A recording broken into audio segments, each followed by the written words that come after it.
Intricate textiles often adorned with geometric patterns. They were used for everything from clothing to ceremonial offerings.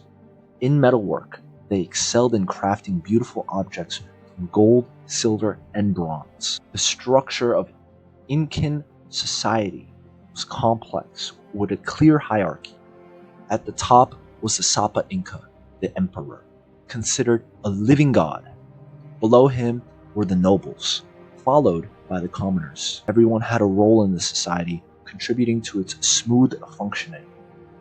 Religion was deeply woven into the fabric of Incan life.